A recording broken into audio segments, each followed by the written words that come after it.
buenas, bienvenidos a un nuevo programa de Entre Vecinos. Como todos los miércoles dedicamos este programa a conocer la vida de un vecino, vecina en esta ocasión de nuestra localidad. Nuestra protagonista de hoy nació en Aracena. A los 13 años viajó a Málaga para continuar sus estudios. Es catedrática en literatura infantil y juvenil, además de escritora y narradora oral. Hoy vamos a dedicar nuestro programa de Entre Vecinos a Dolores González Gil.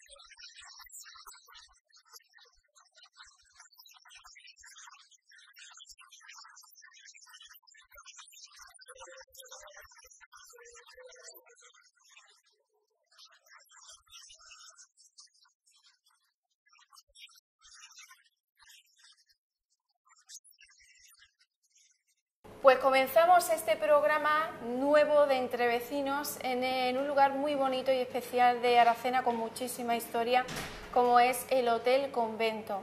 Le damos desde aquí las gracias a la dirección de este hotel por abrirnos las puertas y poder grabar en sus instalaciones. Y además hoy con una compañía muy especial, muy interesante, como es de la vecina, la compañía de la vecina Dolores González Gil, que hoy pues dedicamos nuestros programas a su vida, a ella y a su trayectoria. Muy buenas, Dolores. ¿Dolores o Lola? Buenos días. Y Luna, eso es como para un capítulo entero. Eso es verdad. Hasta mi adolescencia yo era Dolores y Dolorcita. Además, Dolorcita la de Cristina, que era mi madre. Pero cuando me fui interna al colegio, que fui a Málaga, a partir de ahí todo el mundo me dijo Lola. Hasta el punto de que si a mi casa llamaba a alguien diciendo Dolores, mi madre identificaba inmediatamente que la llamada procedía de Aracena. Por el resto del mundo nadie sabría encontrar quién es Dolores González. Así que hay una duplicidad. Totalmente. Tú como quieras. Si te parece bien, te llamo Lola. Perfecto. Perfecto. Bueno, Lola, naciste aquí en Aracena, tu infancia la pasaste aquí, después con 13 años te fuiste, como nos has mencionado, a Málaga. Pero antes de viajar a Málaga y hablar un poquito de aquella época, yo quiero que nos hables un poco pues, de esa infancia que viviste aquí en Aracena. ¿En qué barrio naciste? ¿Dónde jugabas? ¿Con quién jugabas? ¿Cómo era la relación con tu familia, con tu madre, tus hermanos? Cuéntanos. Muy bonito lo que me preguntas.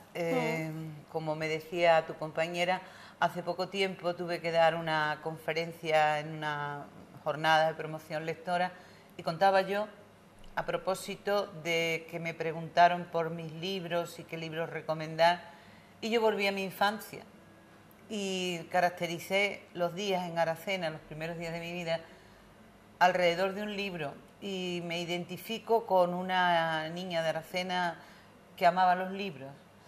Yo nací en Santa Lucía, después estuve viviendo toda mi infancia en la calle, entre la calle Olvido y la calle Antonio Cuba, que es donde se dan estos juegos que luego se recogen en libros que tú conoces muy bien.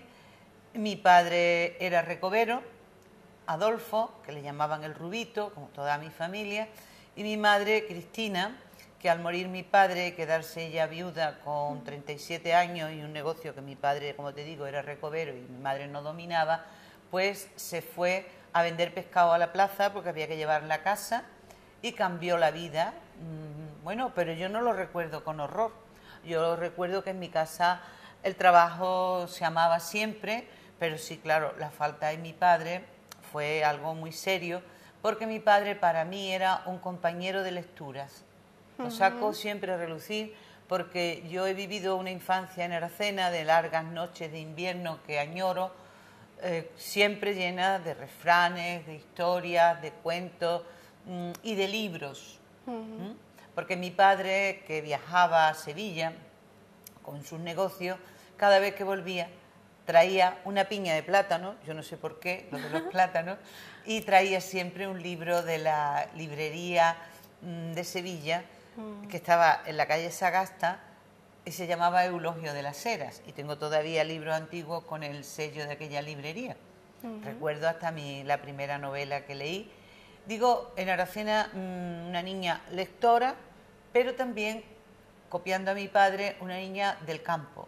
A mí me gustaba el campo, yo me he quedado en la era al raso con mi padre y todavía ahora, pues como los toros cuando se van a morir dice que se van a las tablas, yo ahora vuelvo a la tierra, vuelvo al campo y siento que me enseñaron muchas cosas de Aracena, ¿no? Aparte del léxico, que siempre lo he conservado, y muchísimo cariño, aunque no esté aquí todo el tiempo o cuando estoy no se me vea. Pero yo nací aquí. Eso es. Además, una niña muy inteligente, una niña que era muy despierta y sí, eso sí que me acuerdo, más que todos los hermanos. Ella tenía otro carácter distinto y era más estudiosa y no sé, parece que se responsabilizaba más de sus hermanos y eso cuando era más pequeña. Hay que decir que Lola es escritora, conferenciante, maestra, ha sido maestra, profesora también en la universidad.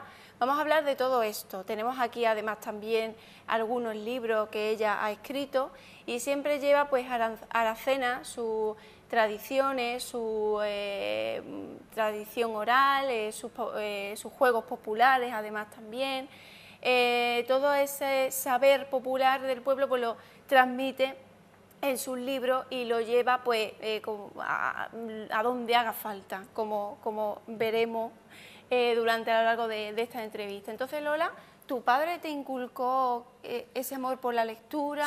Sí, mi padre era un ser que lo conoce la gente desde un punto de vista de la calle, de los negocios, de si iba a tomarse un aguardiente a las 6 de la mañana enfrente de la plaza y cosas que hacían pues las personas normales, digamos, o en aquella época que estamos hablando, que yo tengo, todo el pueblo lo sabe, 75 años, yo nací en 1942. Hombre, me tenéis que decir que me conservo, pero es que estamos hablando de 75 años y yo tengo memoria de mis 3, de mis 4 años.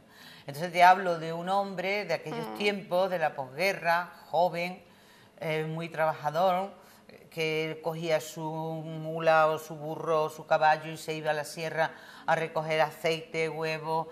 Yo me sé los topónimos de la sierra no porque lo haya estudiado, sino porque mi padre un día venía de la Puente, otro día venía no sé, de las cañas del agua. Entonces yo iba cogiendo una geografía en el oído que luego fui viendo dónde estaba, porque eran unas palabras muy bonitas. Bueno, pues este hombre, que tenía una personalidad especial, dentro de casa era de una cultura exquisita, era un ratón de biblioteca. Yo tengo una anécdota de que don Ramiro González de Canales, veterinario de Aracena y para mí un gran intelectual y lector, le prestaba libros a mi padre. Entonces yo tengo una edición completa de Los pueblos de Azorín, de la colección Crisol, tan maravillosa, de las guardas de piel y papel Biblia, cantos dorados, que pone Ramiro González de Canales, y no porque yo lo haya birlado de ninguna biblioteca, sino porque mi padre me mandó a devolverle a don Ramiro estos libros. Y yo, como ponía los pueblos y era muy curiosa, me senté en el umbral de su casa antes de entregárselo a curiosear a ver si venía a mi pueblo. Entonces llegó el señor veterinario tan encantador y me preguntó qué hacía. Y ya al contarle yo la historia, sonrojándome, me dijo, pues estos libros te los regalo yo. No viene tu pueblo, pero cuando seas mayor los entenderás. Entonces esto es un poquito pincelada del ambiente lector, que no era que mi padre, que nos enseñaba a leer también con la cartilla a raya, ¿no? Y te obligaba a hacer ejercicios de lectura.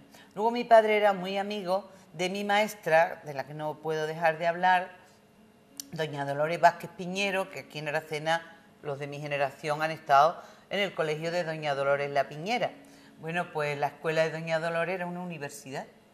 Ojalá hubiera un programa, yo lo sugiero, que se pudiera dedicar a maestros antiguos, porque los recuerdos de la escuela del colegio de Doña Dolores están en Aracena. Yo lo saco en mi último libro, Julianita, y no me voy a enrollar porque quiero ser disciplinada con tus preguntas. Pero luego mi padre, aparte de tener mucho contacto con esta maestra y tener muchas lecturas en su haber, por la noche, como no había televisión, las noches estas de invierno leía, y así murió él. El día que murió era un 3 de diciembre, con una noche muy fría, y él estaba leyéndole a mi madre los episodios nacionales de Benito Pérez Galdós. Y como a mí me interesaba, pues yo me salía de mi cuarto para sentarme a escuchar la voz de mi padre que leía, mientras mi madre hacía punto. Bueno, son cosas maravillosas de aquel hombre que, hombre, es verdad que nos daba clase y nos exigía para que aprendiéramos a leer. Yo aprendí casi sola. Tenía un carácter, era también muy dulce. Era una persona muy, no sé, o por lo menos con nosotros, siempre muy bien. Y yo me acuerdo de eso, porque él no era solo el campo, él era más de tratante de ganados y de cosas de esas, sobre todo de bestias. Él para comprar y venta de bestias y esas cosas, y con mi padre como pues tenía muchas, y esa amistad que teníamos, la cosa que tenían ellos, el contacto de sus negocios y sus cosas. Un día me regaló una edición del Quijote, parece que la estoy viendo, muy finita, con pasta amarilla, y yo lo he sacado en muchas de mis conferencias ante la discusión o el debate de si los libros de adultos se deben adecuar a los niños o no. Yo no lo sé. Perdón, yo solo sé que recuerdo un día, casi debajo de la camilla, leyéndome mi Quijote, que le pregunté a mi padre: papá, yo me hago un lío con Cervantes y Don Quijote. Y mi padre, muy serio, siguió haciendo lo que estaba haciendo y me dice: da igual, están los dos muertos. Entonces yo esta anécdota me recuerda muchísimo lo de Madame Bovary soy yo, o sea que es que ahí hay una identificación entre el personaje y el autor, que yo ya de pequeña pues estaba un poco queriendo hacer crítica literaria, pues yo que tendría 5 años, o sea que eran unas lecturas de sentido. Y había también una cosa muy importante que era la tradición oral, pero ese es otro capítulo. Eso es.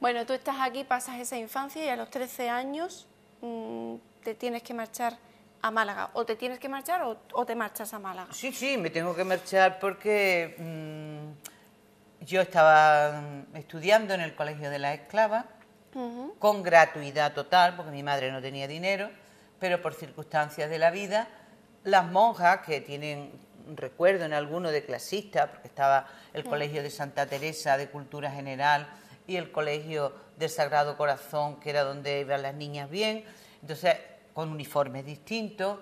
Esto que sí que existió, fue una lacra para mí, y eso a mí no me tocó porque las monjas me adoptaron de momento y me pusieron a estudiar bachillerato. Pero este bachillerato llegó hasta tercero, porque ya las monjas no tenían colegio reconocido y tenían que venir especialistas de Sevilla a examinarnos, ya que ello se complicó, y las monjas se fueron. Y yo tenía que seguir estudiando bachillerato. Como yo no tenía, mi madre no pagaba el colegio, pues en Sevilla no se podía porque había overbooking, o sea que aquello estaba lleno. Y entonces me mandaron a Málaga, que tenían hueco. Cuando yo llegué a Málaga, que era el año 56, yo no te puedo decir la admiración. Para mí, desde esta sierra nuestra muy bonita, pero con aquellas carreteritas que se tardaba 4 horas en llegar a Sevilla, y yo llego a la Costa del Sol, que se está haciendo con unas monjas que tienen un colegio en lo alto de un monte, Pedregalejo, y de todas las ventanas yo veía el mar, pues a mí aquello fue un regalo inmenso y pude seguir estudiando mi bachillerato. Cuando ya me dijeron que volviera a Sevilla, que había sitio, fui yo la que me negué, porque yo ya me había enamorado de Málaga. Claro. Y seguí con una relación que todavía tengo muy profunda con Málaga. Jesús Vigorra, con quien estuve hace un tiempo haciendo un trabajo allí, apuntó en su libreta un día que estábamos juntos, porque yo dije, cuando llego a Málaga vuelvo a tener 15 años. Y entonces eso él hizo una referencia de lo que son los recuerdos de la juventud. ¿Verdad? Fue una etapa bonita, ¿no? La de Málaga. Muy bonita. Una etapa estudiosa principalmente, sí, ¿no? De estudios. Sí, yo como el príncipe que todo lo aprendió en los libros, yo creo que yo me evadía un poco de las dificultades del mundo leyendo e imaginando. Porque, claro, yo podría estar contando aquí una historia tristísima de una niña que se queda en la posguerra sin padre, con 10 años, claro, sin dinero. Totalmente. Y sin embargo, yo no le falto el respeto ni a mi madre ni a mi familia diciendo que aquello fue duro, sino al revés. Pero que yo lo que recuerdo y lo que he guardado dentro de mí es un privilegio de una educación extraordinaria y de una formación que he debido luego corresponder con una cuota social de entrega a mi pueblo y a los demás, porque he recibido mucho. Claro. Y bueno, pasas esta etapa en Málaga, que tú nos hablas preciosa, a pesar de... Pero vuelves a Aracena. Claro. ¿Vuelves a tu pueblo? Bueno, a mi pueblo, porque yo termino el bachillerato y mi madre no gana lo suficiente para llevarla a casa. Claro. Entonces mi madre dice, aquí se ha terminado, ya no podemos seguir. Pero entonces los profesores, esto es muy bonito también para otro recuerdo. Exactamente. Aparcamos para otro día y mis vecinos se acordarán perfectamente, y mis paisanos.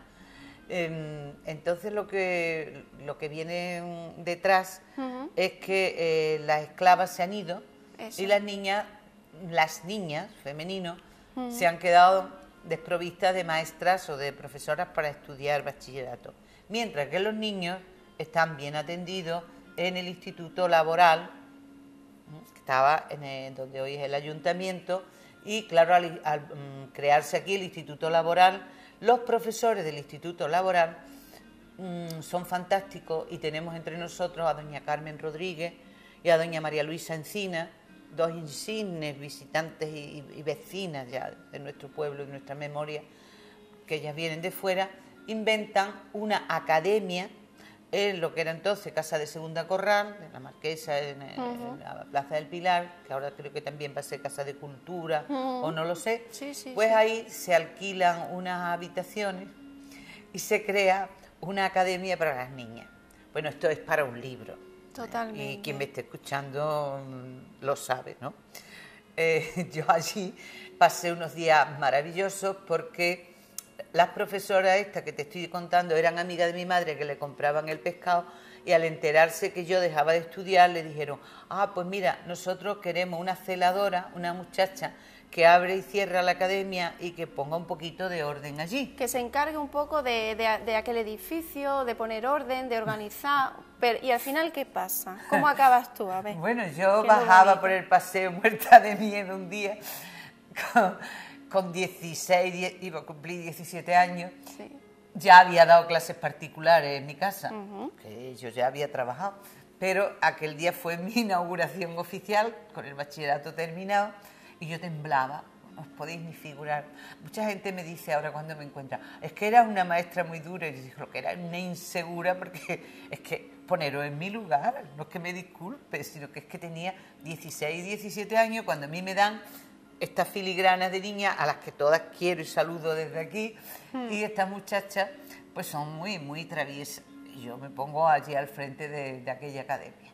Y los profesores del instituto, pues doña María Luisa Encina, doña Carmen Romero, Laureano Gómez, don Ildefonso, don Ignacio Vázquez, todos estos vienen a dar clase desde el instituto a la academia, para las niñas. Pero hay un grupo de ingreso que me lo asignan a mí y entonces me dicen que yo me ocupe de ingreso. Y se acordaré de aquel ingreso a estas niñas quiero con locura. Porque luego, a la hora de la verdad, yo me las tenía que llevar a examinarlas a Huelva al Instituto del Conquero.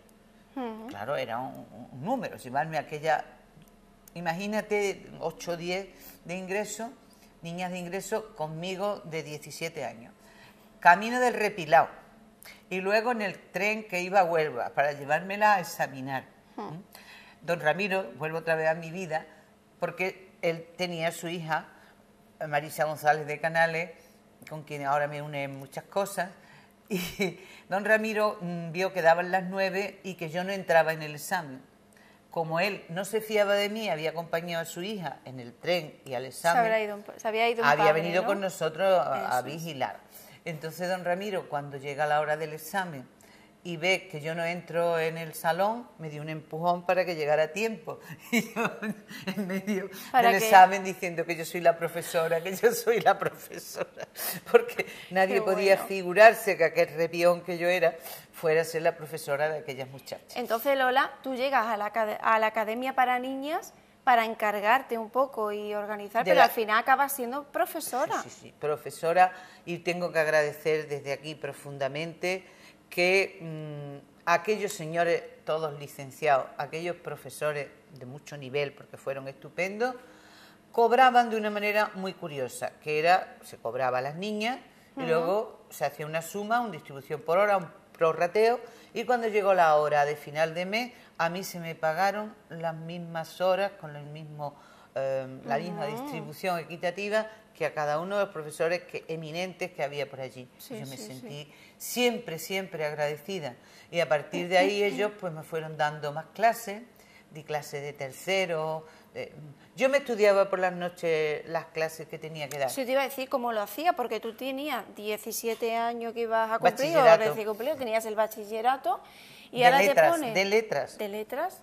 Y ahora te ponen a dar clases a unas niñas, pero tú sin tener conocimiento. Bueno, habías dado clases particulares anteriormente, pero bueno, hombre, que aquello era algo, por ejemplo, era una yo daba academia, ¿no?, ciencias naturales, y yo me aprendí la fisiología humana, bueno, no sabes cómo. ¿Te preparabas antes las clases? Claro, ¿no? Yo me preparaba mis clases las noches enteras. En verano me llevaba a la gente a mi casa, a la casa de la calle Antonio Cuba, número 14, que cualquiera que la vea dirá que cómo es posible. Pues después del corral teníamos una habitación que en principio la usaba mi padre para su asunto de campesino y de labranza, y tenía cabras y tenía bestias. Bueno, pues aquella parte yo la acondicioné y puse una sucursal de la academia allí, porque yo no le podía pagar segunda corral lo que pedía por allí. Por eso, y en verano, María Luisa Encina y yo nos quedábamos, y nos quedamos después más tiempo, dando clases a toda Aracena que tuviera una calabaza o que su padre quisiera un refuerzo. Entonces yo me ponía a dar clases de lo que fuera. Ya los veranos eran de enciclopedia, de universidad, universitas, de todo. A las 8:30 por el Carmen empezaba yo a dar clases, y a las 8:30 por el Carmen de la tarde terminaba yo de dar clases. Un bocadillo por medio, me bañaba en la huerta de segunda que salía corriendo el Carmen arriba, mi bocadillo, unas cuantas moras y a seguir. Ella era profesora ya, con unos amplísimos conocimientos en todas las materias. O sea, yo la conocí aquí, en Aracena, vamos, como profesora, digo, cuando mis conocimientos de matemáticas tuvieron que ser ampliados. Y entonces esta mujer me demostró que no solo sabía de matemáticas, sino que sabía de otras muchísimas cosas. Dolores ha sido siempre fiel a lo que enseñaba, conjuntamente con otro alumno, que éramos Manuel Márquez Ortiz, que fue profesor, ha sido hasta hace poco profesor de Bellas Artes en Sevilla, también de la plaza de aquí de Aracena, y los dos íbamos a la casa esta que compró el ayuntamiento, la casa de los Márquez, propiedad de Francisco Barrutieta, y arriba tenía unas dependencias, era una casa enorme, una casa grande, y hay unas dependencias que no sé si les prestaron o las tenía arrendadas ellas, no sé lo que era. Lo que sí es que nosotros asistíamos allí durante un buen tiempo, para que nos impartiera las clases de apoyo. Era lo que, así la conocí y así me enseñó ella. Dolores ha sido una persona estricta. Posiblemente alguno confundirá esto con autoritaria o severa, de ninguna manera. era una mujer estricta en lo que ella pretendía enseñar, que era mucho. Entonces, lo que exigía, eso sí, que cuando estuviera hablando o enseñándonos, es como todo buen profesor, y la tengo por buenísima profesora, es que se le prestara atención en el momento en el que ella estaba impartiendo clase, porque de otra manera, si no se le presta atención, que hay muchos alumnos actualmente, y eso te diría, que no prestan mucha atención y que tampoco tienen respeto por el profesor, y eso es fundamental, las dos cosas.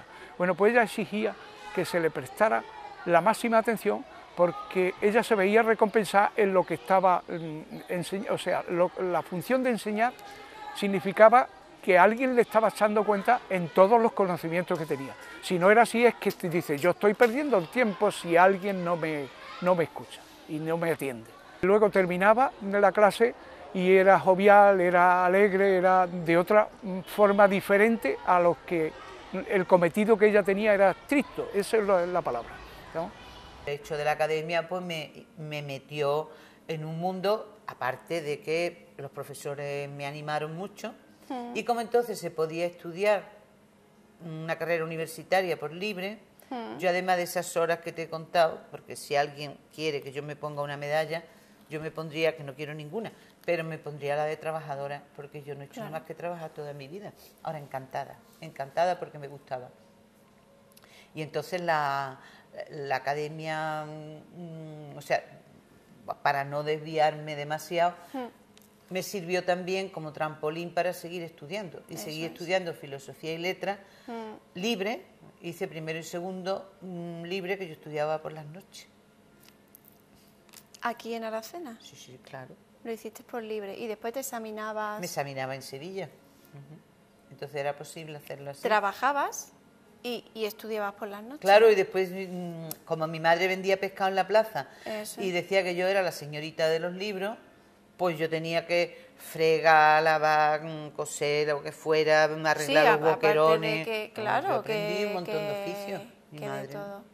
Ay, pues de la pescadería, que la pobre sufría allí en la pescadería porque sus niños chicos, me acuerdo de Adolfo con los moquillos así caídos, ay, pobrecito, con el frío que hacía, y su madre lo miraba con una pena, decía, ay, mi niño.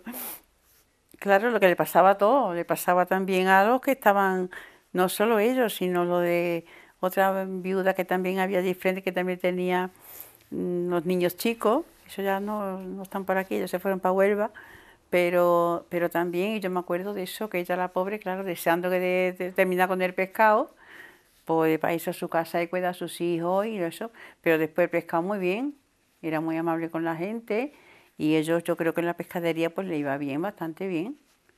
A ver, de ahí se casó eso ya adelante, y de ahí con eso ya, ella fue con lo que llevó a sus hijos, y ya gracias a Dios, pues mira, todos también hicieron. Lola estudió y Adolfo también y Antonio también, no sé qué es lo que hace, pero también tiene sus estudios. Estudias primero y segundo de filosofía y letras, hemos dicho, y después llega un momento importante de tu vida que ocupa 14 años, Sí, ni más ni menos. que me voy al convento. Eso es. Y todavía hay vecinos. A Sevilla, ¿verdad? Bueno, yo me fui a San Lucas la Mayor porque me fui no me a la acuerdo yo esclava del sitio. y la Eso. esclava tenían allí el noviciado. Pero claro, esto tuvo mucha repercusión en el pueblo. A ver. Y algunas interpretaciones las voy un poquito, me permite, Yo que aquí- meta una migajita de debate. Por supuesto, Todavía ya me hay quien encanta. está enfadado conmigo por haber dejado a mi madre vendiendo pescado en la plaza Sí. y haberme ido a un convento sin su permiso.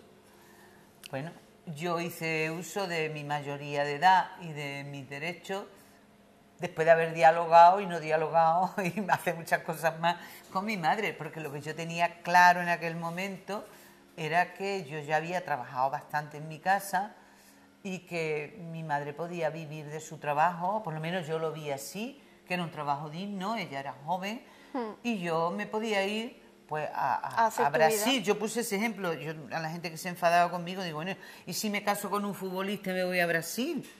Pues me voy a casar con Dios y me voy a San Lucas. Entonces yo lo vi todo con una claridad que claro, los demás no lo vieron, ¿no? Ya. Pero en fin, el tiempo pasó, yo pegué aquel salto y me fui al convento de las esclavas, con las que llevaba pues desde toda la infancia y que era prácticamente mi lenguaje y mi modo de desenvolverme. Hombre, su madre por una parte estaba contenta porque estaba eso, pero por otro lado también tenía esa cosa de que se había ido, que era muy joven, que no sabía por dónde estaba, que ella sabía que estaba bien, pero que quieras que no, no sé, había dejado su casa y esas cosas pues también la madre las sintió, eso por supuesto, pero después muy bien, y luego ya después tuvo unos años de monja.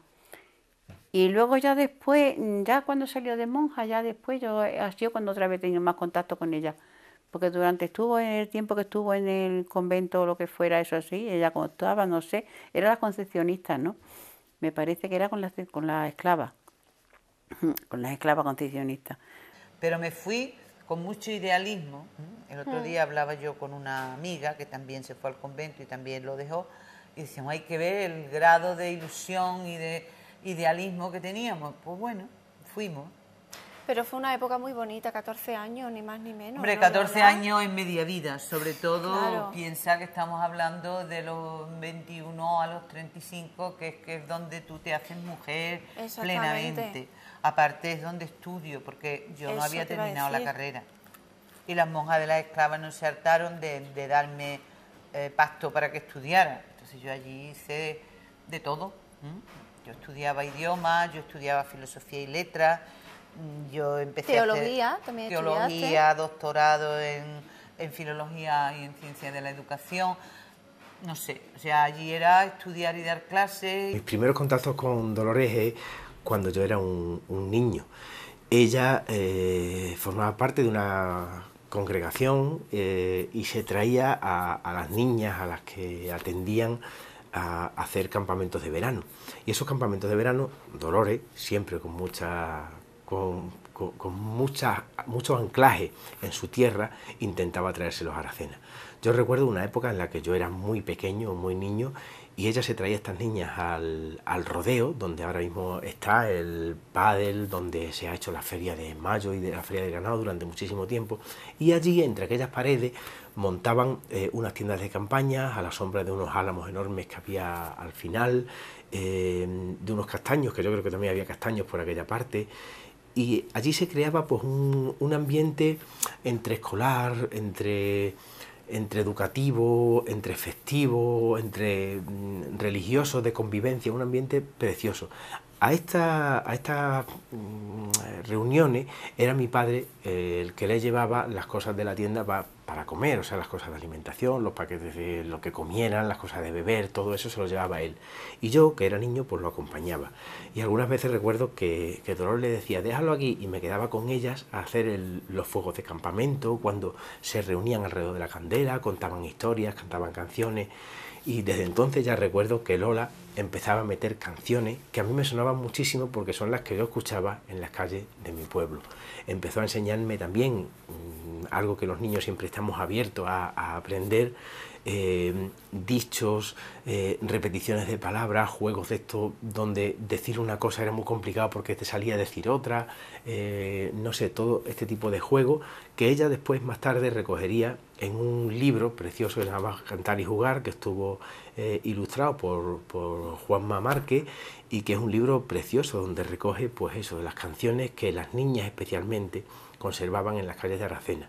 Los niños jugábamos un poco menos a eso, pero yo creo que algunos también nos han sonado de siempre y nos han gustado las letras y los dichos y los juegos que se hacían en nuestras calles. Y además me pareció una vida tan confortable que un día eché las cuentas y como habían venido aires de renovación en la iglesia, yo no fui una contestataria de esas que decían tenemos que ser más pobres o tengo que cambiar el convento desde dentro. Mira, no tuve nunca ese impulso, sino sencillamente yo me dejaba llevar porque yo pensaba que si el convento era de las monjas, ella era la que tenía que poner las normas. No se me ocurrió ir de refundadora, que hubo mucha inquietud en aquel momento, después del Concilio Vaticano y Juan XXIII, pero yo lo que veía era que aquello, como evangelio muy bien, como fe la conservo, gracias a Dios, Pero ese modo de vida, yo soy una mujer muy natural y a mí me parecía muy artificial, me parecía que no se me justificaba y que encima yo tuve una crisis personal de que a mí me parecía que las monjas eran ricas y que, bueno, yo era más pobre cuando estaba en mi casa y tenía un voto de pobreza. Empecé a desmontar el edificio ideológico, por así decirlo, no el espiritual. Yo con mi espiritualidad seguí, pero me parecía que aquello no me iba. Y tengo que decir que me costó muchísimo más trabajo salirme del convento que irme al convento. Lo de irme al convento, aquello era abrir un camino. Salirme del convento era que me había desilusionado en un aspecto de mi vida. Además me sentía muy mayor para empezar la vida. Y yo había desperdiciado ocasiones que mis compañeros de universidad habían aprovechado, haciéndose catedráticos, quedándose en un departamento. Yo no.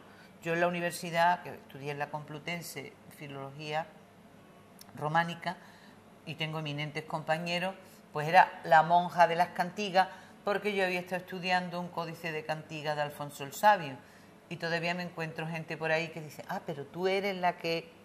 Sí, fueron unos tiempos que me podía haber quedado en la universidad y que no me quedé, y ahora me tenía que salir al aire libre a buscarme la vida y a enfocarla de otra manera. Fue otra aventura. Y al final acabas en la universidad.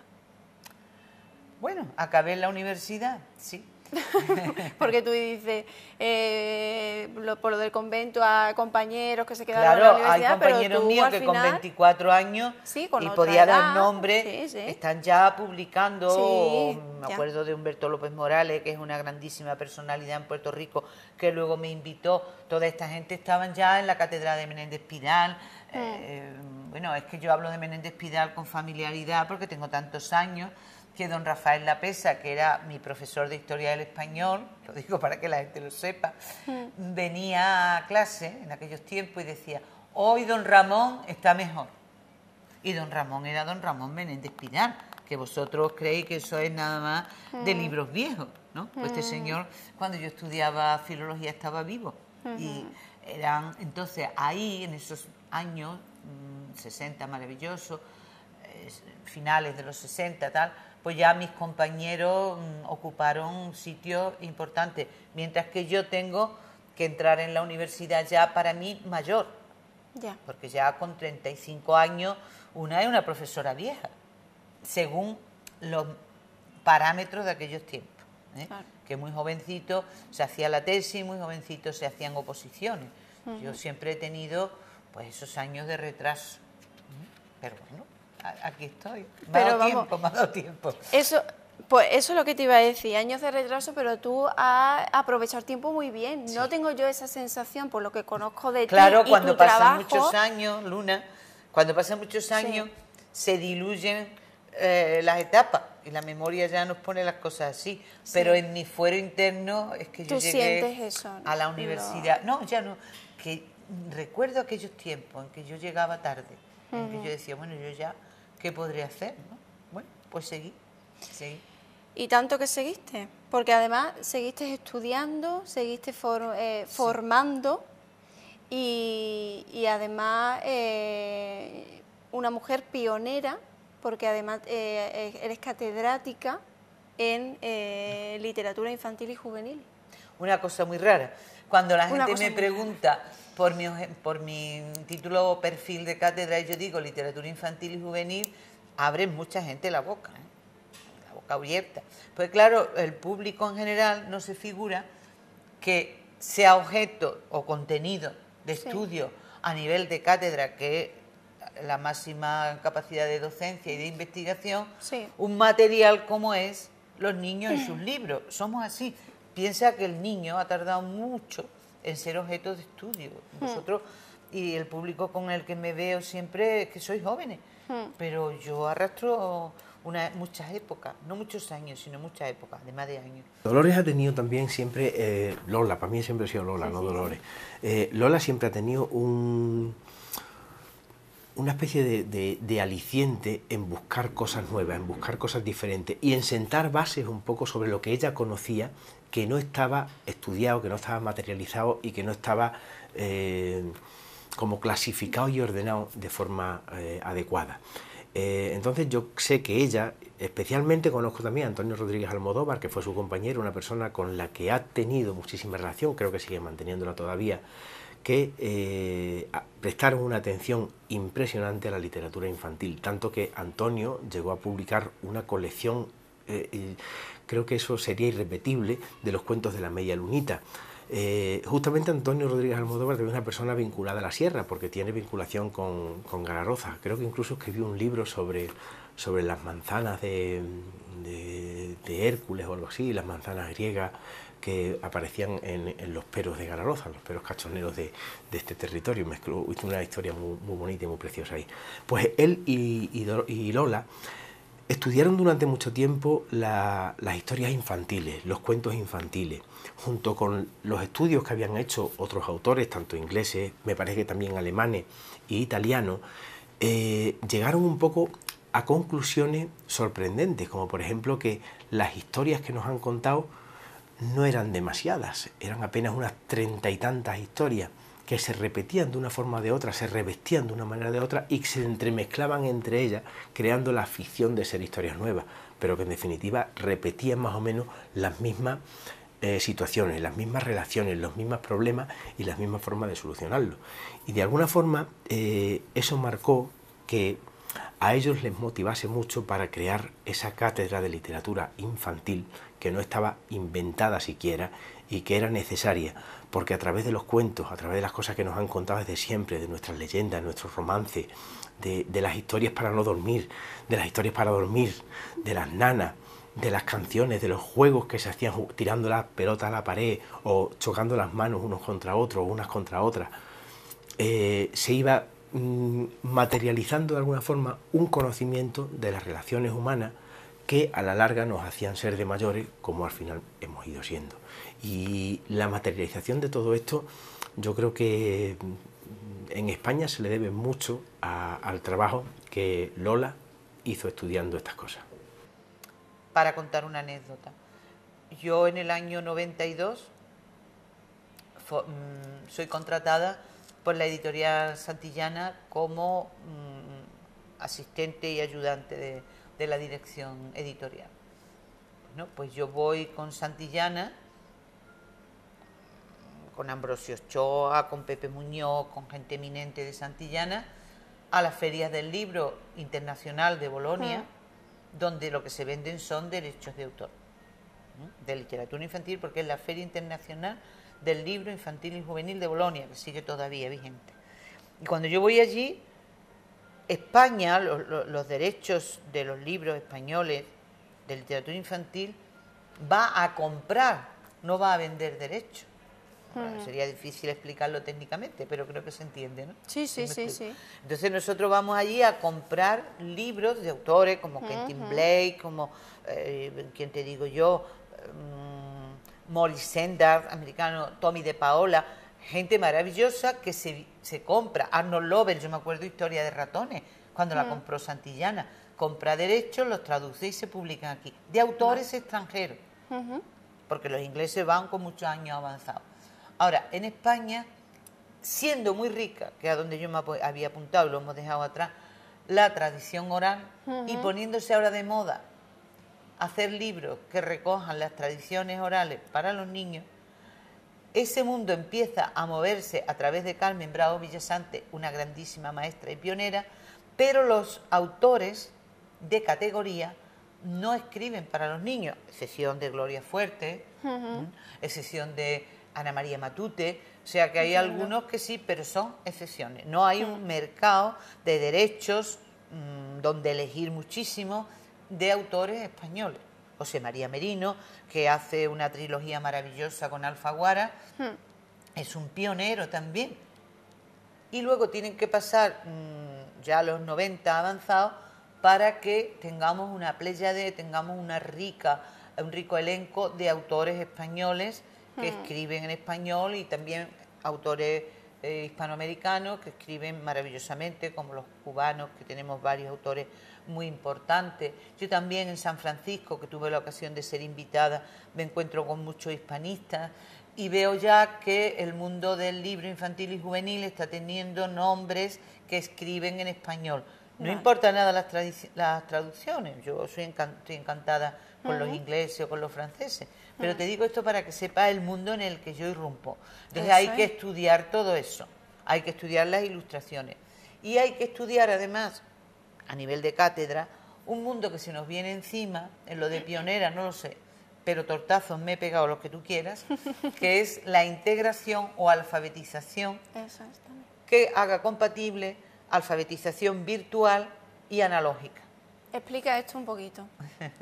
Bueno, sencillamente, que parece que cuando somos mayores somos un pato mareado con las tecnologías, y es que yo distingo bastante. Yo no conduzco, no sé mecánica, pero sin embargo yo ando, me muevo y le he dado la vuelta al mundo en todos los medios de comunicación, de locomoción y transporte que tú te figures. Distingamos lo que es un informático, una persona hábil en la tecnología, como son muchos niños, y alguien que usa las tecnologías queriendo integrar el libro, los conocimientos teóricos y todos los lenguajes. Lenguaje oral, como tantas veces he explicado, lenguaje escrito, lo verbal y lo no verbal. Que el verbal se compone de oral, escrito. Y luego vienen los icónicos o los de las imágenes. Entonces, cuando tenemos un álbum ilustrado, cuando tenemos un libro como este, Juan Ramón Jiménez y los niños, pues lo tenemos lleno de hermosas ilustraciones. Mira lo que se ha caído. De hermosas ilustraciones, donde el texto y la imagen van en una doble implicación. Es decir, no es que yo ponga dibujitos para adornar el libro, que los hay, sino que hay una integración, que la imagen pide texto y el texto pide la imagen. Eso, que es una síntesis, es la didáctica en la que yo creo y por lo que yo tengo un capítulo de mi cátedra dedicado a este mundo que viene. Yo tengo publicado un taller de folclore para el siglo XXI en el año 2000, que leyéndolo hace unos días digo, por Dios, yo dije esto en el año 2000, con razón que nadie me escuchó, porque eran cosas extraídas no de mi memoria ni de mi imaginación, sino que yo tuve profesores muy avanzados y en este mundo pues os recomiendo a los de las comunicaciones que os vayáis al profesor Pierre Babin. Soy una atrevida, pero estáis aquí también y os considero mucho. Pierre Babin, que fue director, no sé si lo sigue siendo, del Centro de Audiovisuales de Lyon, que tuve contactos con él en la Expo del 92 y que me enseñó un mundo que era increíble, donde hay verdadera riqueza a la hora de insertar todos los lenguajes. Lo que pasa es que esto requiere un tratamiento especial, pues de todo eso trata esa cátedra de literatura infantil y juvenil, que la gente se pregunta cómo se puede ser catedrático de una cosa tan rara. Esta inserción en la literatura infantil, como todo en la vida, es digamos que la vida no sale al paso. Nosotros buscamos una carrera, hay quien puede y dice, quiero hacer esto, este es mi objetivo, lo persigue.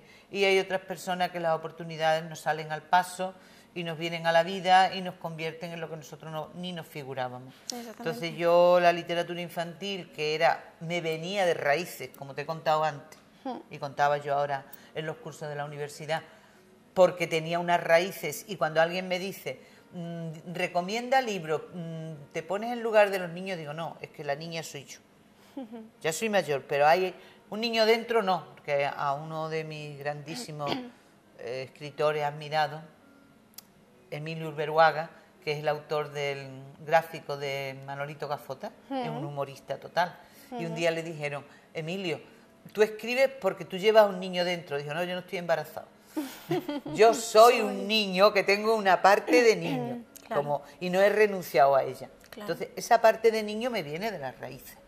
Pero enlazando con esas raíces, algo me vería a mí, doña Teresa Bayó, la gran creadora de la literatura infantil de la Universidad de Sevilla, que allá por el año 76 se encuentra conmigo, o me encuentro yo con ella, en un curso en Palma de Mallorca. Yo daba didáctica de la lengua y yo daba lingüística pura en la escuela de la iglesia, entonces era monja, Y doña Teresa cae enferma y quiere que yo en la normal de magisterio, no en la escuela de la iglesia, que era lo mismo, No, pero en la del privada, Estado. en la del Estado, la sustituya durante 3 meses porque se encuentra mal. Cuando voy allí, encantada, me encuentro que lo que esta señora explica es literatura infantil y poética de tradición oral. Bueno, ahora yo me tengo que acomodar, yo no sabía nada, yo teóricamente no había estudiado esto, Claro. tenía mi experiencia, pero tenía que trabajar porque yo me había salido del convento, yo dije que estaba en el convento, no, me había salido ese año del convento. Y yo, las monjas me dejaron trabajando en la escuela normal de la iglesia, un sueldecito, yo ganaba 16.000 pesetas. Entonces, pues yo necesitaba ganar un poco más. Y me fui a la normal y asumí las clases, como cuando eras chica, asumía lo que fuera y luego me lo estudiaba por las noches. Igual. Mis alumnos de aquella generación, que coincidía con la transición, y a los que saludo, y a una no tengo más remedio, que a Rosa Rojas Marcos, porque ella es la directora y dueña de la librería Yerma de Sevilla y colabora todavía conmigo. Entonces, Rosita, te tengo que nombrar. Ella es de las primeras alumnas que puede dar testimonio de que construíamos la asignatura entre todos. Por eso pionera. Pero era optativa. Y doña Teresa estaba enferma, entonces yo no sabía cómo se componía esta materia, me la tenía que estudiar. Y doña Exacto. Teresa murió en enero y yo me quedé contratada en las 2 escuelas de magisterio, pero tenía que construir la materia literatura infantil. Desde cero. Es cero. Pero estaba un referente que era Carmen Bravo Villasante, que era una especialista en la literatura del siglo XIX, en el realismo y en el naturalismo, y era una coleccionista de libros que me ofreció su biblioteca.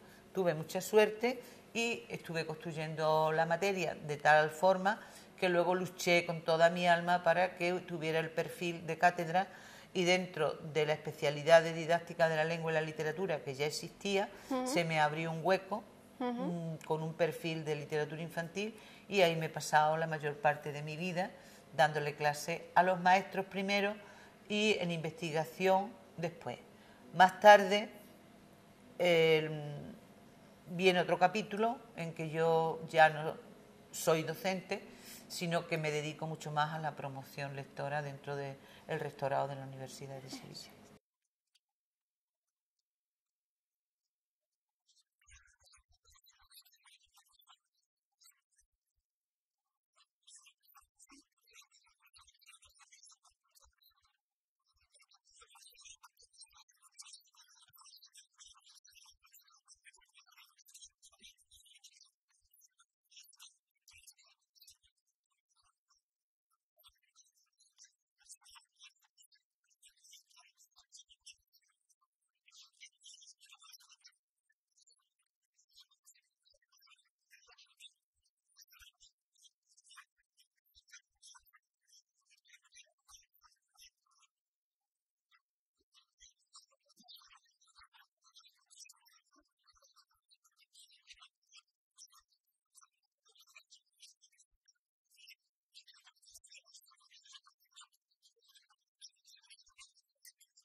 Hoy en día, por desgracia, ya no existe esa cátedra.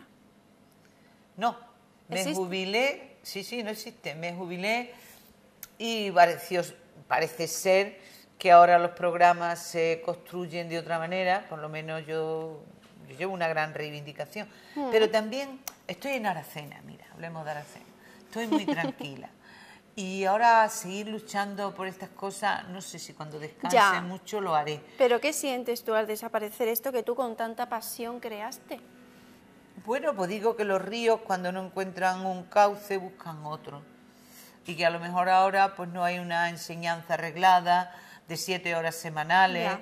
pero puede haber una tesis doctoral maravillosa, como la que estoy dirigiendo ahora sobre el álbum ilustrado. Pueden haber otros profesores con otras ideas que quieran darle un giro distinto. Yo creo mucho en que nadie es necesario, en que cada uno tiene su ciclo. Hombre, evidentemente a mí me da pena, a todo el mundo le gusta dejar sus hijos y su herencia, pero procuro ser muy positiva y sobre todo dimensionar, ver que estos son pequeños, aunque a mí me parezca mucho y muy importante emotivamente, en el mundo hay muchas cosas y uno se educa desde muchos lugares. Yo no considero nada absoluto, y menos lo que yo hago, Dios me libre. Bueno, vamos a hablar ahora a continuación de tus libros, de algunos de tus libros, de lo que se plasma en tus libros, de los mensajes que tiene y de ese amor que tú sigues teniendo por Aracena y por tus orígenes. Pero es importante también, Lola, ese plan lector, ¿no? El plan lector me cae como regalo a partir del año 98, que coincide con unas jornadas del patrimonio muy importantes en Aracena en las que participo y en las que hablo precisamente de lo mismo que me han invitado a hablar el día 14, Eduardo, para cerrar el otoño literario. Y voy a hablar de la tradición oral en Aracena. Eso es. Bueno, pues yo empecé en Aracena en el año 98 en la jornada del patrimonio con este tema. Era entonces vicerrectora de Extensión Universitaria Piedad Bolaño, gran amiga, especialista en teatro del siglo de oro, y Piedad pues tenía muchísimo interés en que ella hacía un gesto con la mano que me resulta muy significativo. Me decía: Lola, extensión universitaria es lo que la misma palabra dice, que lo que se hace en la universidad se transparente y salga fuera. Entonces dimos un impulso bastante grande a la lectura en un programa del plan propio de la Universidad de Sevilla, que se llamaba Leerán el futuro, donde tuvimos aventuras estupendas, porque vino Alberto Mangel, el gran autor de tantos libros bellos, pero sobre todo de historia de la lectura, y a partir del momento del encuentro de la Universidad de Sevilla con Mangel, surge una necesidad de alfabetizar la universidad. A ver qué significa esto. Eso es. ¿Qué es? Porque puede sonar un poco raro. Sí, dime. Alfabetizar la universidad. Cuéntanos. Significa que la lectura perfectiva, la lectura redonda y total, es cuestión de toda la vida. Sí. Entonces un señor, porque haya alcanzado la carrera de medicina o de geografía, pues si tiene lagunas en la lectura o no ha sido lector, sería bueno que compensara. Pensemos que todos los alumnos que llegan a las carreras, sobre todo a magisterio, son lectores, porque luego van a tener que hacer lectores. Pues si no lo son, la universidad le tiene que poner oportunidades para que se reciclen. Yo he estado encargada también de los cursos de adecuación de educación infantil, de homologación, porque antes no existía educación infantil. Y hubo un momento, ahí al final de los años 90, en que, bueno, hay que reciclar a esos profesores porque ellos tenían otro formato de estudio y ahora los niños van al colegio más temprano, etcétera. Bueno, pues ahí hay que alfabetizar, porque tú tienes que enseñar cómo se enseña a leer. Esto para ponerte algunos pequeños detalles. Y luego hay un interés de la Universidad de Sevilla que tiene su sello. Universitas Literaria, que quiere decir Universidad Literaria, de recuperar siempre el pulso de su carácter de relación con las letras y los libros. Y se quiere también invitar a leer, haciendo aulas de lectura en cada uno de los campus universitarios. Un proyecto inmenso en el que llevo trabajando desde el Congreso Mundial de Literatura Infantil que conseguimos traernos a Sevilla en el año 94, hasta la fecha. Yo el plan lector no lo he dejado. Existe con varios nombres, hasta que Manuel Ángel Vázquez Medel, en el año 5 creo que fue, no, en el año 10, le pone el nombre exacto de Plan Integral de Lectura de la Universidad de Sevilla y ya se conoce con la sigla PILUS, con el que todavía pues me llevo bien y comparto actividades. Actividades que ojalá haya un programa de alfabetización lectora en todas las universidades, porque la alfabetización lectora hoy vuelvo a retomar lo que dije antes. Supone que estamos, como dice Daniel Casagni, que recomiendo a todos los estudiantes de comunicación que se lean, Daniel Casagni, un profesor catalán que trabaja la multilectura, es que estamos en un mundo de multilecturas. Tú estás con el ordenador y estás leyendo un texto, estás mandando un correo con el móvil, pero ahí están los textos. Y de pronto te llaman y te pones a hablar. Sí. Y luego vas y ves un anuncio que está todo sin palabras. Entonces estamos trabajando constantemente.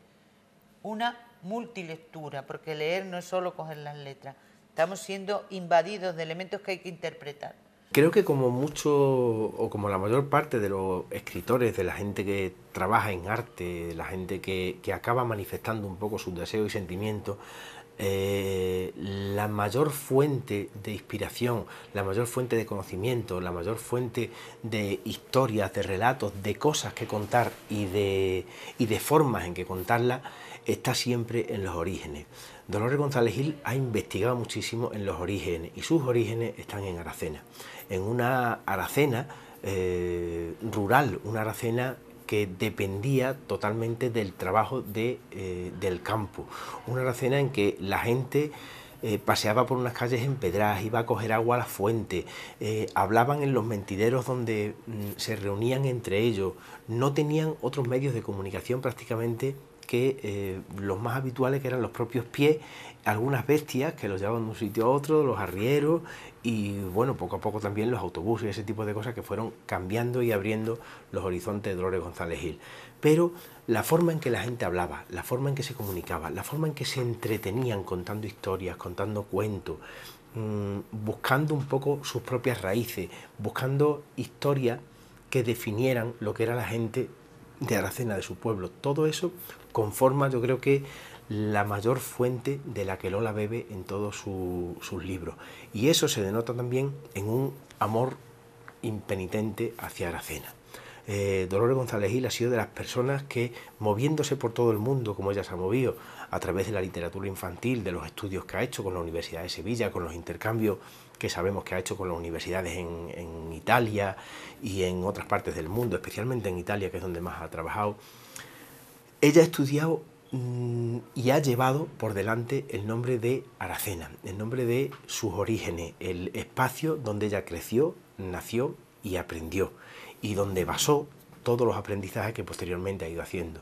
Incluso yo creo que hizo alguna vez un estudio sobre el bilingüismo, aplicándolo también al habla andaluza, o sea, la gente en su pueblo habla de una forma que también entiende el español, entonces parece que eso ponía en marcha los mismos mecanismos de aquella gente que eran bilingües, o sea, y todo eso lo utilizaba o lo ha estudiado o lo ha propiciado el conocimiento tan profundo que Dolores González Gil sigue teniendo de Aracena, de su infancia y de aquellos tiempos en los que ella empezó a aprender.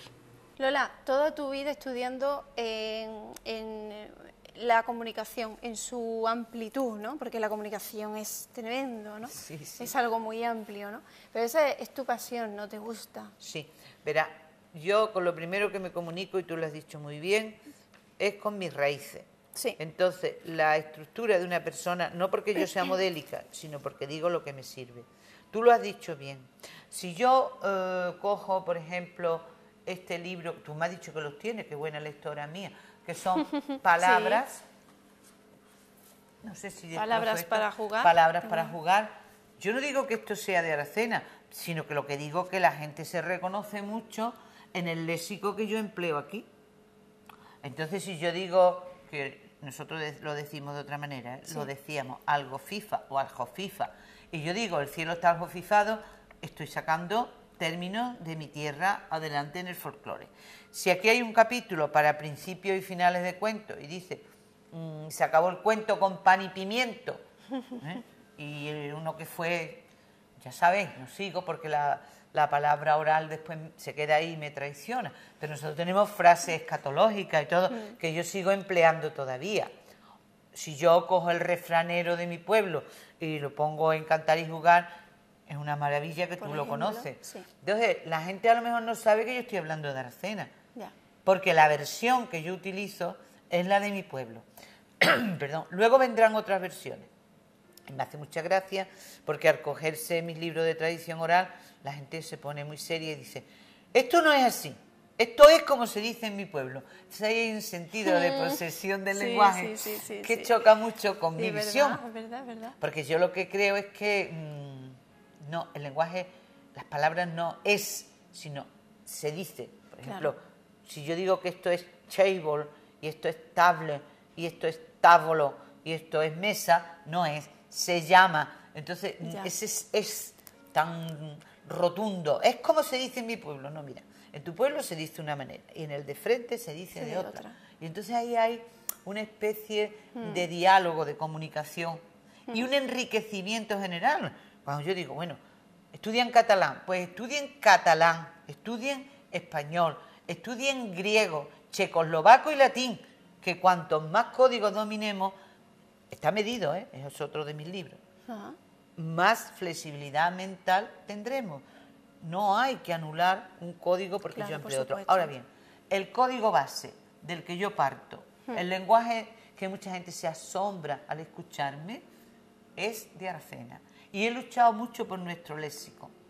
Y he luchado mucho por conservar términos, refranes, costumbres, raíces que tenemos, y sigo siendo todavía, como si dijéramos, elástica, que no me llegan otras formas de hablar, no me llegan... No. Yo cuando hablo de mi pueblo es que estoy encantada por la riqueza de comunicación. No es que aquí vayamos todos, te lo decía antes, de extrovertidos por la vida, no, quizás somos serranos serios y un poquito hacia adentro, pero cuando un serrano de esta zona se pone a hablar, yo me descubro. No es que yo esté dotada para el lenguaje, no, es que aquí hay una dotación especial en lenguaje y talento verbal. Si no, ponte a escuchar, tú que eres de comunicación, verás qué riqueza expresiva se lo debo a mi pueblo. Luego también cuando se habla, hay que hablar de cosas, evidentemente. Está el referente. Y claro, aquí hay unos referentes que cuando yo cojo el encanto de la Julianita, el encanto de la Julianita no es que la Julianita sea encantadora, que también, sino es que es una frase que mi madre decía cuando se perdía algo y no había quien lo encontrara. ¿Tú no lo has oído nunca? Esto es el encanto de la Julianita, ¿lo has oído?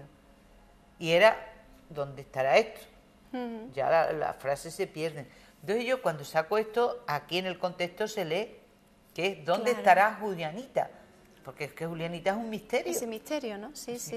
Y yo juego aquí con el misterio, porque así lo he aprendido. Para mí, antes de que una Julianita se la lleve un duende, etcétera, es ¿dónde estará? Y todavía lo pregunto aquí, ¿dónde estará? A mí me parece que está en la gruta, a mí me parece que llora lagrimillas de felicidad, a mí me parece que el duende era un príncipe, me parece, y mi imaginación lo dice. Pero aquí estamos entonces usando términos del pueblo que me dan lugar luego a libros que me parecen estupendos, que he sacado de las raíces de aquí. Dolores González Gil hizo un trabajo precioso, una recreación de la historia de la Julianita, en la que no solamente metía la historia oral, la historia que había recogido José Nogales entre sus cuentos, sino que le añadió algunas de las leyendas que forman parte de nuestro bagaje cultural y nuestro bagaje legendario en Aracena. Metió algo sobre el descubrimiento de la gruta, sobre la tía Sardina, el tío Blas, el carnero aquel que se perdió, y metió algo también de un trabajo que Juan Delgado hizo sobre la Gruta de las Maravillas, en el que la Julianita tenía también una función fundamental y primordial. Este libro, que lo publicó el ayuntamiento y se le regaló a todos los niños de Aracena, está ilustrado de una forma magnífica por Nacho, que es sobrino de Lola, Nacho González. Nacho es un ilustrador, diseñador, es una persona dedicada al mundo del dibujo, de la pintura, del diseño, de la maquetación. Y creo que con la Julianita se excedió, o sea, hizo un trabajo precioso también, una obra creo que complementa perfectamente las palabras de Dolores González Gil. Pero por otra parte, Nacho creo que también ha participado con ella en las ilustraciones de otros libros de los que ella ha hecho. Me parece que el de Palabras para jugar tiene algunas ilustraciones que hizo Nacho y forman parte también un poco de un trabajo colectivo y familiar, ¿no? Dolores y Nacho han formado parte en varias ocasiones de las publicaciones que recreaban aquellas cosas que a ella especialmente le interesaban en Aracena y la Sierra. Luego está también el territorio. Parece que se pone uno muy tonto cuando empieza a decir qué bonito es mi pueblo. Tú sabes que a mí me da por la fotografía. Y es que yo voy por un rincón, gracias a Dios, que ahora tenemos estos móviles, una foto, un rincón, otra foto. La gente me dice, ¿y esto de dónde es? Pongo en las redes lo que no sea demasiado pesado y además tampoco me gusta mucho transparentarme, pero la gente me llama y me pregunta, ¿de dónde es esto? Claro. Porque es que este paisaje, no sé. Muy bello, tiene mucha belleza. Mira, yo tengo ahí fotografías que tú tienes del mundo que he podido recorrer. Lugares de una belleza impresionante. Me he movido, como todo el mundo sabe, muchísimo en Italia. En Francia, mi juventud también di paseo. Pero en Italia, mi segunda patria. Y yo veo lugares inmensos. He vivido en Padua, en Florencia, en Roma. Vivir, digo, temporada, porque hace 30 años los Erasmus, y yo he sido Erasmus toda la vida, profesora Erasmus. ¿Qué voy a decir? He estado en Túnez también, en las jornadas del Mediterráneo. Lugares bellísimos. Ahora, hija mía, yo levantarme por la mañana, mirar a la terraza a la que da mi ventana y ver lo que veo, no lo veo en ninguna parte, o será que yo miro con unos ojos de amor que no los tiene todo el mundo. Pero esta luz, fíjate, permíteme, cuando viene Fernán Caballero lo que dice, se pone a recoger tradiciones, pero mira lo que dice, no sé si sería feminista, perdone, dice, es el cielo de Aracena el más puro y más azul, y por eso sus mujeres tienen los ojos de luz. Estamos hablando de Fernán Caballero, ¿eh? Ahora dirán, vaya, las mujeres, los hombres. Las mujeres, no sé lo que dijo de los hombres, que no se enfade nadie. Y bueno, pues una cosa bonita sobre las mujeres. Y el cielo de Aracena. Y el tú cielo y de piensa Aracena. Un día que hoy no es, Sí. gracias a Dios que Hoy está nublado. Sí, bueno. Entonces todas las raíces, todo el cariño. Y no sé, me siento... Y qué bonito, Lola, esa forma de divulgar la tradición oral, el léxico de Aracena, sus tradiciones, su hombre a través de la lectura que llega tan lejos y además que estos libros son para todos los públicos. Sí. Porque yo el otro día con mi madre cogí uno de tus libros, me lo releí, que lo tenía desde pequeña. ¿Cuál era? Cantar y jugar. Cantar y jugar, y me lo estaba pasando pipa. Sí.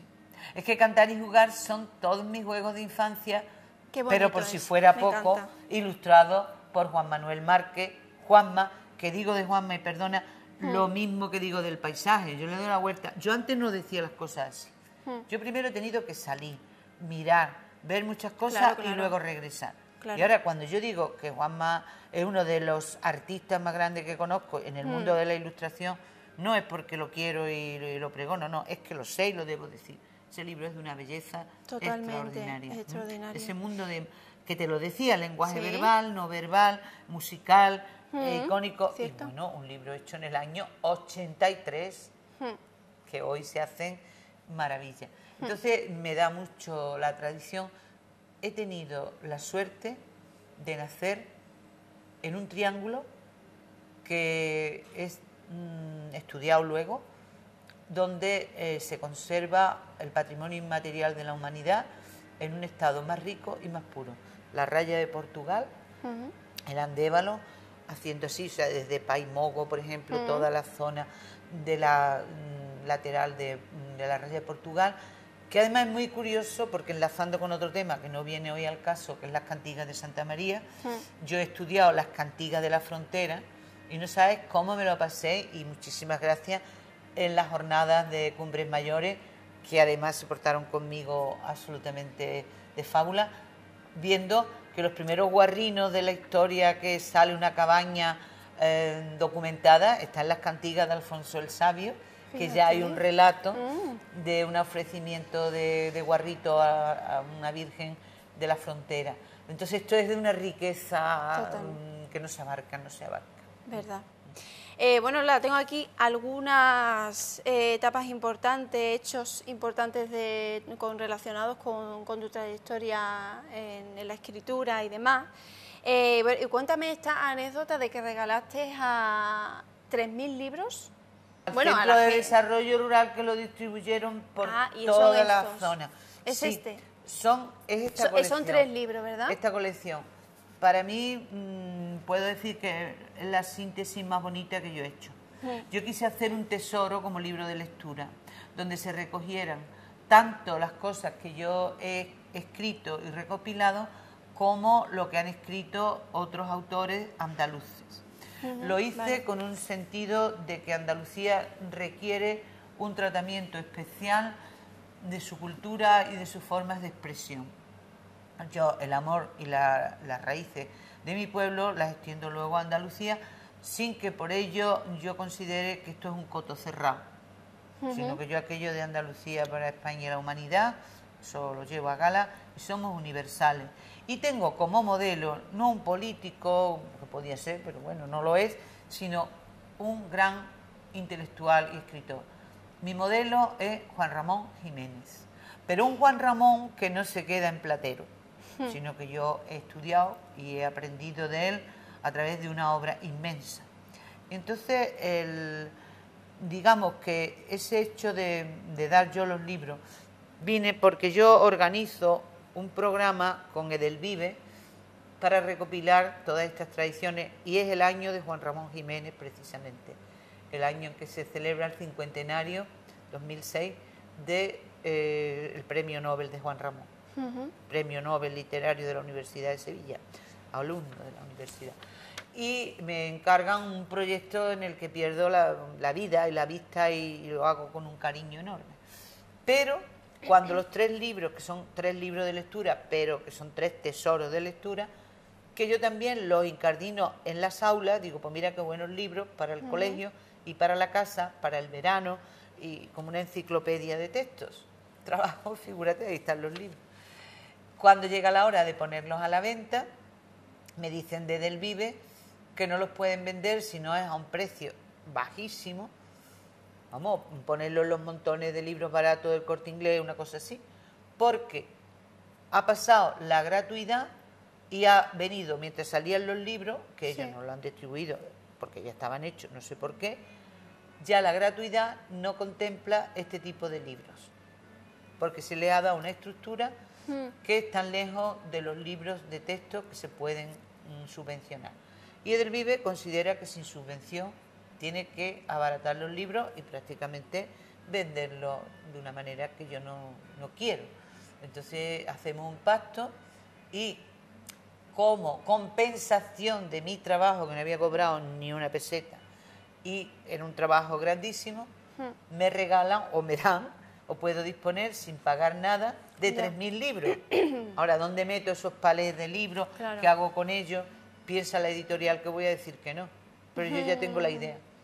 Y entonces el Centro de Desarrollo Rural me parece el lugar oportuno, lo hablo y ellos se dedican a distribuirlo. Vienen maestros de toda la comarca y se distribuyen por todos los colegios, y creo que andan por allí, y hay muchos niños a los que ha llegado este libro, y en vez de haberse distribuido por toda Andalucía o por donde fuera, y que yo hubiera ganado pues yo no sé cuánto, pues he ganado la alegría de saber que le regalé este patrimonio a mi tierra. ¿Verdad? Tienes en la biblioteca de los museos del Vaticano también tus estudios sobre las cantigas castellanas, ¿no? Ese es el premio mayor que yo he recibido en mi carrera. Claro. Primero, trabajar un códice de cantigas, que es un libro donde se recogen las cantigas de Santa María de Alfonso el Sabio. Pero yo tuve la suerte de encontrar que en los márgenes de ese libro, que es una maravilla de libro, a ver si lo podéis proyectar, anda por ahí su fotografía, en las márgenes inferiores se recogían relatos que me recordaban los cuentos populares, en español, en castellano antiguo. Como las cantigas están en gallego, me llamó la atención. Me puse a estudiarlas y de ahí salió pues un resultado que adelanta la aparición de la prosa literaria castellana en 70 y tantos años sobre lo previsto. Antes se pensaba que era don Juan Manuel, casi nada, y ahora es el tío de don Juan Manuel, Alfonso el Sabio, el que ya escribe relatos que son como cuentos, Milagros de la Virgen, en castellano. Ese libro pues lo editó Padilla, un gran editor de Sevilla. Es resultado de mi tesis doctoral y a través de uno de mis grandes profesores, Renzo Titone, tuvo entrada como libro premiado para poderse inscribir en la biblioteca de los Museos Vaticanos. Y eso es muy emocionante, porque yo no creo que dependa solo de mí, sino del formato del libro, y yo creo que Padilla es un artista que también lo merece. También hay otra cosa que motiva mucho a Lola, que es el estudio histórico, y un estudio histórico que se basa también en los cuentos, en los relatos, en esas cosas que se contaban. El mayor conglomerado de cuentos que se conserva de tradición antigua en Aracena fue el que elaboró Alfonso X el Sabio en su libro de las Cantigas. En ese libro recoge, creo que son unas 400 historias diferentes. Eran como milagros de la Virgen, pero que tenían dentro de los propios milagros que se contaban historias tradicionales, leyendas y cuentos propios de distintas zonas, no solo de España, porque aparecen algunas zonas del sur de Francia, de Italia, del norte de Marruecos, de más allá de las islas, creo que de las Azores, de las Canarias, e incluso creo que algunas recogidas en otros lugares casi bíblicos, no sé si de Egipto o alguna cosa así. Bueno, pues en esas 400 historias Lola también investigó el tema de los cuentos, ¿no? Qué cosas se contaban y qué cosas no se contaban. Y para ella fue una sorpresa, pues como para mí, como para todo lo que nos hemos acercado a las cantigas de Alfonso X, encontrar que hay dos pueblos de la sierra que aparecen nombrados, que son Jaroche y Cumbres Mayores. Lola tuvo tal interés por la profundización en las cantigas que llegó a encargarse un libro en edición facsímil donde aparecían no solamente los escritos que había recogido y que había elaborado el propio Alfonso X el Sabio, sino también las ilustraciones que adornaban y completaban a esas historias. Es una verdadera maravilla, una verdadera joya, es una de los grandes legados que la Edad Media nos dejó a nosotros. Y Lola lo estudió, lo ha trabajado muchísimo. Entonces, el estudio de esto, ella lo compaginó con colaboraciones con otra gente. Recuerdo, por ejemplo, que en las Jornadas del Patrimonio que se celebraron en Cumbres Mayores, no recuerdo ahora mismo en qué año, ella llevó su libro y contó la historia de esa cantiga de Cumbres Mayores, mientras que el grupo Asabeba, donde tocaba su amigo Pío, también paisano de Aracena, le habían puesto música a la historia que Alfonso X recogía en ese libro. Fue una cosa preciosa, y me parece que también forma parte de otro de los trabajos de Dolores González Gil a lo largo de la literatura, de su incursión siempre en el mundo de la literatura y sobre todo de los cuentos y de las tradiciones.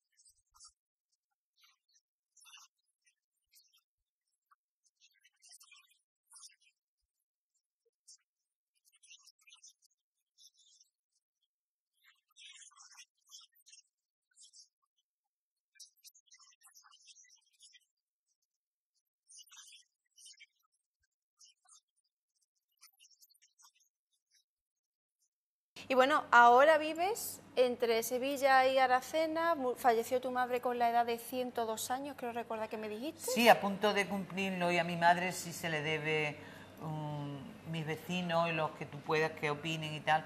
A mi madre se le debe rendir un homenaje en la memoria.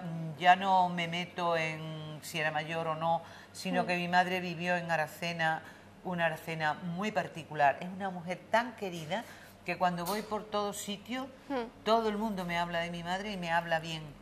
Todo el mundo me habla con cariño de esa mujer que vendía pescado y que me dio la primera pescadilla para mi niña chica, o que no me presionaba si no podía pagar, o que me partía el pescado como nadie, y siempre con una simpatía, un cariño. Luego una gran señora en casa, una gran educadora, y que tuve la suerte de disfrutar muchos años.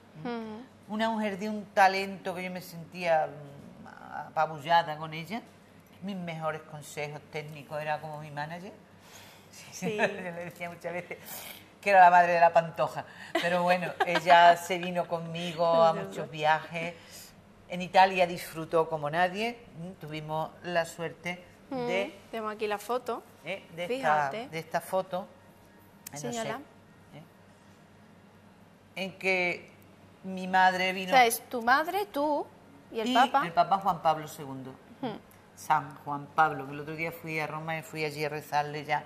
Digo, pues he tenido un santo al lado, fíjate.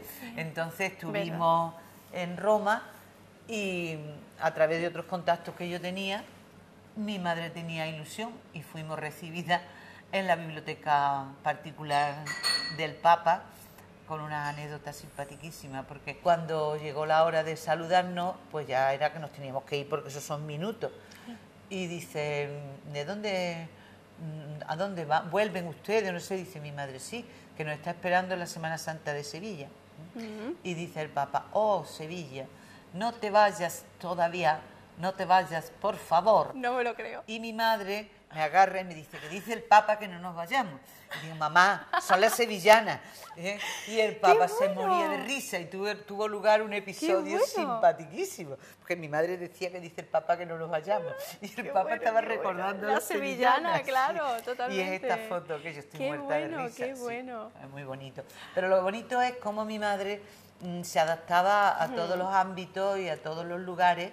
La vitalidad efervescente y maravillosa con que vivió hasta el final, disfrutó la vida a pesar de las dificultades, y es un caso para mí de ejemplo de que siendo débil, teniendo muchas cosas por las que yo podía hacer un recuerdo triste, lo tengo que hacer lleno de alegría, porque ella, miro la parte de vida que vivió feliz. Por ahí tengo una foto cuando vivíamos aquí en Aracena, que hemos vivido mucho tiempo, de sus amigas, que a ella le decían las chicas de oro, y era Rogelia, Amparo la costurera, que le decían Amparo la bichola, estaban, ahora se me olvida, María Campo, o sea, un grupo de amigas, 7, 8 señoras, que venían a mi casa. Yo vivía en lo alto de Pedro, en la casa del Moli, y ellas venían a mi casa a comer, y tengo por ahí fotos cuando iban a Balbono, o que yo las llevaba el chocolate en la feria, en fin, que todo este mundo de Aracena también...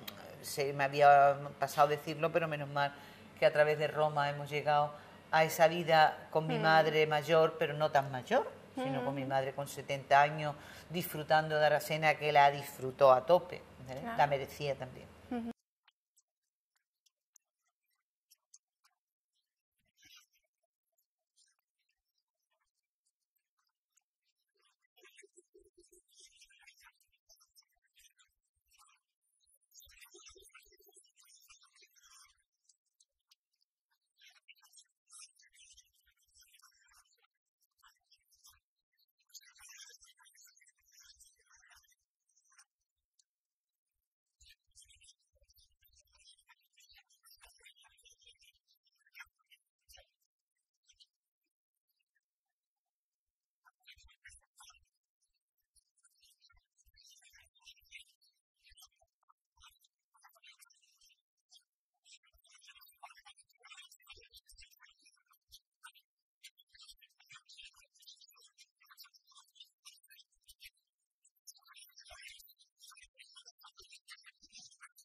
Lola, volvemos a los libros. ¿Qué libro es el más importante para ti, el más especial? De todos mis libros, el libro para mí más especial son dos. Vamos, me tienes que dejar dos. Cantar y jugar y los relatos castellanos de las cantigas. Mi libro es el Códice. Es que ahí es la Biblia estética del siglo XIII, es que está todo. Y ahí he aprendido esto que decíamos de la integración de lenguaje. Tú como comunicadora, vete para allá, que encontrarás la oralidad, la escritura, el cómic, la música, los referentes, que se ve un reflejo de lo que era la Edad Media. Y la Edad Media es un periodo fenomenal, fenomenal. Un libro que me queda por escribir y que pienso escribirlo es sobre esa especie de penumbra que hay entre la Edad Media y el Renacimiento, esos siglos fantásticos, donde Aracena ocupa un lugar extraordinario. Porque tú no me lo has dicho, pero a lo mejor me lo vas a decir. Sí. Mi primer escrito. ¿Me lo ibas a decir? Sí, te lo iba a decir. ¿Qué te parece? Porque tú lo sabes. Bueno, me parece... Pregúntame por él. Venga, te pregunto por él, que además está el primer escrito de nuestra protagonista, de Lola, fue en el folleto de la Feria de Aracena. Sí, pero no me acuerdo de qué año. Si alguien lo sabe, que me lo diga, por favor. Es a la subida del campanario del castillo, un fresco de la Escuela de Siena. Después los historiadores del arte me han dado algún capón porque me dicen que no lo he documentado bien, porque aquí tuvimos un amago de Universidad de Verano y vino Teodoro Falcón y gente especialista en arte, y yo no había sido muy exacta, sino que había escrito más con el corazón, porque es una Virgen de Rocamadour, bellísima, que no me atrevo a comentar, pero que recomiendo a todo el mundo que vea esa Virgen, o que saque una foto, o que amplíen y lo pongan en alguna parte, porque creo que es una obra de arte. Yo ya, te digo, de jovencita, estaba enamorada de ese momento de la historia. Y me gustaría mucho hablar de ese tema de cuando Aracena era cátedra de filosofía y de latinidad, de esta Aracena muy culta ciudad, que es algo muy importante. Lola, bueno, lo has dicho anteriormente, podemos disfrutar contigo en este mes de diciembre, en el otoño literario, el próximo día 18 me has dicho que 14 era. creo O 14, que. A ver si me mata Mario, tú ponlo ahí. Hablando de la tradición oral. O sea, que si alguien se ha quedado con ganas la tradición de eso poquito, oral en Aracena. Especificamos. Trabajo que he vuelto a tomar y que empecé a hacerlo en las jornadas del patrimonio, que si no se me extravía la memoria, eran en el 98, o sea, hace 20 años. Quiere decir que 20 años dándole vuelta a nuestra forma de conservar. Es que no puedo decir más, pero nuestros mitos, como es Zulema, como es Julianita y otros, nuestros símbolos, ese ad itur ad astra, por este camino se va a los astros, ese mundo, digamos, de la antigüedad que nos lleva a pensar cuando estuvieron aquí los romanos o el cementerio celta, ese poblamiento temprano de grandes culturas de esta zona, es algo que los estudiosos tienen que ponerse a divulgar, y a mí me gustaría que otras personas, y no yo, hablaran de estas ventanas que yo voy dejando abiertas y nos enseñaran el patrimonio escondido, porque el evidente está aquí. El jueves día 14 de diciembre a las 8 de la tarde en la biblioteca tendremos la última actividad, caerá la última hoja de nuestro otoño literario, y esta hoja es la protagonizada por Dolores González Gil, que nos va a hablar de la tradición oral en Aracena y en la Sierra. Dolores es una estudiosa impenitente del habla, de las tradiciones que han tenido los niños en la sierra a lo largo de toda su historia. Es una persona que ha investigado en los juegos, en los dichos, en los refranes, en las repeticiones, en todas las cosas que se han utilizado oralmente y que han formado parte de nuestro elenco cultural.